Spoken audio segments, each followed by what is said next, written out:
Бәріңізге сәлем, сіздермен халық арнасы. Жылқы майын азиялық көшпелі халықтар ежелден бері дәрі ретінде қолданып келеді.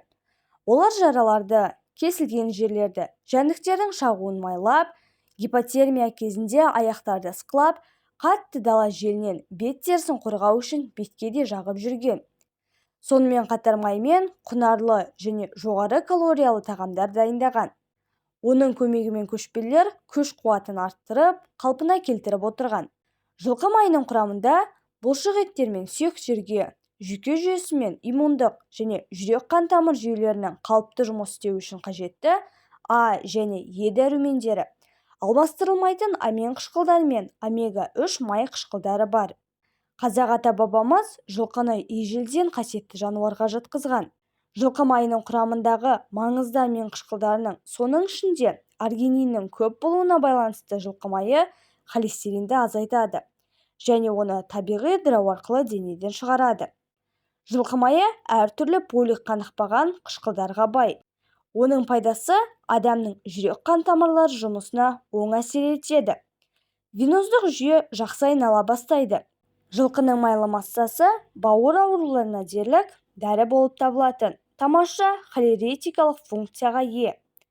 Дәстүрлі медицинада жылқы майын омыртқа аралық грыжа, суық тию, пневмония, дислокация, сүйек пен буын ауруларын емдеу үшін және олардың алдын алу үшін пайдалануды ұсынады. Халық емшілері туберкулезбен зақымдалған өкпе жасушаларын қалпына келтіру үшін жылқы майын қолдануға кеңес береді. Жылқының емдік майын пайдаланып, омыртқа аралық грыжадан құтылудың ескі әдісін қолданып көрсеңіз болады. Омыртқаның грыжасына арналған дәрілік терапия осы дәстүрлі медицина рецептін өз денсаулығыңыз үшін қорықпай пайдалануға мүмкіндік береді. Табиғи жылқының майын кішкене бөліктерге кесіп, оны алдын ала дайындалған полиэтилен пленкасына салыңыз. Пленканың жоғарғы бөлігін шүберекпен жабыстырыңыз.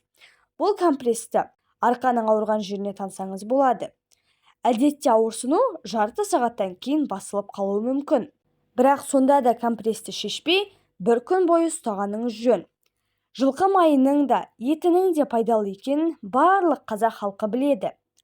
Жылқы майын тоңазытқышта 15 градус Цельсийден аспайтын температурада бір жылдай жақсы сақтауға болады. Мұздатылған күйінде сақтау мерзімі 1,5 жылға дейін артады. Негізінде жылқы майын әлем мойындауда. Жапонияда жылқы майы қосылған жақпа майлар көп жылдар бойы шығарылып келеді. Бұл құрал экземадан нақты құтқару болып табылады. Жапонияда жылқы майынан көптеген жақпа майлар, кремдер жасау қолға алынған.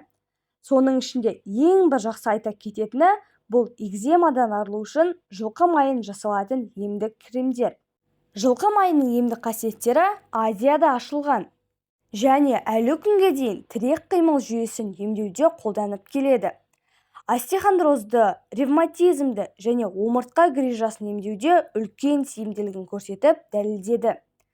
Жылқы майының құрамында омега-3, 6, 9 сияқты май қышқылдары бар. Сондай-ақ жылқының майында натрий, калий, кальций, магний және темір сияқты минералдар да кездеседі. Негізінде қоректік заттардың буынға жеткізілуін тездетіп, шеміршектің қалпына келтіреді.